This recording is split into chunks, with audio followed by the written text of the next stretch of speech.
बच्चे अभी सबसे ज्यादा कंफ्यूज हैं कि कहाँ से पढ़ें। ठीक है, बुरा मत मानना, मैं तो खरी खोटी सुनाने वाला आदमी। तो सबसे ज्यादा कंफ्यूज है कि कहाँ से पढ़ें। तो बेटा अब तक क्या कर रहे थे? अब तक क्या कर रहे थे? कोई ये पूछे कि सर रिवीजन बाकी है, उम्मीद से कर लूं, बात समझ आती है। सर कहाँ से पढ़ें? अब तक कुछ नहीं किया सर, अब अगर उम्मीद से करूँ तो हो जाएगा क्या? इस सवाल में तेरी नीयत नजर आ रही है। क्यों नहीं किया बेटा अब तक? अगर सारी कंडीशंस थी, बढ़िया था, कुछ दिक्कत नहीं थी, ओवरऑल हेल्थ वगैरह इशू नहीं था या फैमिली में कोई प्रॉब्लम नहीं थी, तो फिर अब तक क्या कर रहा था भाई? और क्या गारंटी कि तू फिर पूरी उम्मीद भी देखेगा? क्योंकि जो इतना अपने को लेके इसको, जैसे वाकई में तुम डेडिकेशन वाली चीज रखते या तुम डेडिकेटेड होते, तो तुम ये सवाल नहीं पूछते ना कि अब कर लूं क्या। डेडिकेशन तो पहले दिन जाग जाता है। इसलिए बेटा ये सब बातें ना अच्छी लगती है बोलने में। यार सोचो ना यार, किया तो है ना तुमने, तुम्हारा नुकसान, तो घबरा क्यों रहे हो? फिर पढ़ो, अब जो सामने है वहीं से पढ़ो बेटा यार। पढ़ो तो सही, पूछते ही रह जाओगे क्या? करो तो सही, कुछ तो करो। अरे जितना पढ़ पाते हो पढ़ो, लगाओ ना जोर। खड़े हैं ना हम यहाँ पे तुम्हारे साथ। जितनी मेहनत करनी है करो, कर सको जितनी करो, जो मांगोगे देंगे, पर करो ना। अभी तक हम तो ये भी बोलते हैं चल भाई अब से पढ़ना स्टार्ट कर दो, करो फिर।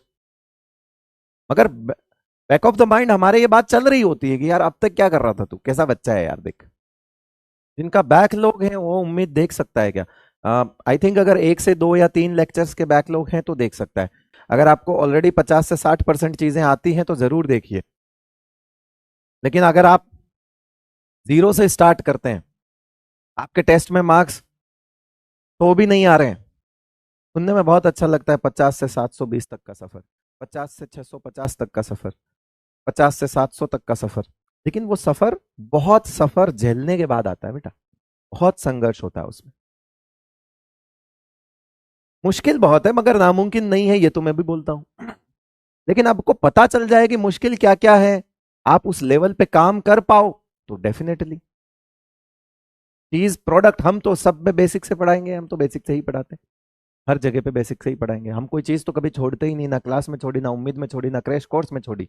अरे छोड़ी तो माइंड मैप में भी नहीं मैंने। लेकिन बात यह है कि आप ग्रैब करने की कितनी ताकत रखते हो और आप किस लेवल पे हो, वो टोटली उस पर डिपेंड करता है कि आप किस लेवल पे बैठ के उसको देख रहे हो।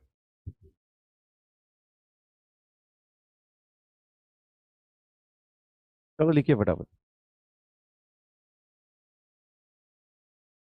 मतलब ये रिवीजन के लिए तो एकदम परफेक्ट बोलता हूं मैं उसको, कि किसी को नोट्स रिवीजन करने हो तो बहुत ही बढ़िया है वो तो। फिर उसमें भी मैं मतलब ये है कि फटाफट फटाफट देखो उसे फिर।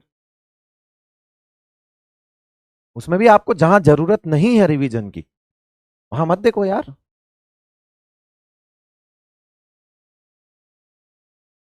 अपना टाइम बचाओ बेटा जैसे भी करके ना। ऑब्वियसली हम ये सब हम किसके लिए कर रहे हैं? ताकि बच्चा पढ़ ले, इसीलिए कर रहे हैं। ये क्यों कर रहे हैं हम ये सब? आप एक साल में दो दो ऐसी सीरीज दे रहे हैं हम आपको, एक मात्र कोचिंग जो पूरा पूरा वन शॉट सीरीज दो एक साथ दे रहा है आपको एक ही साल में। प्रचंड हो गया, उम्मीद हो गया, both are same, both are one shot complete chapters होते हैं। क्यों? तो हम आप ही के लिए तो कर रहे हैं ये सब।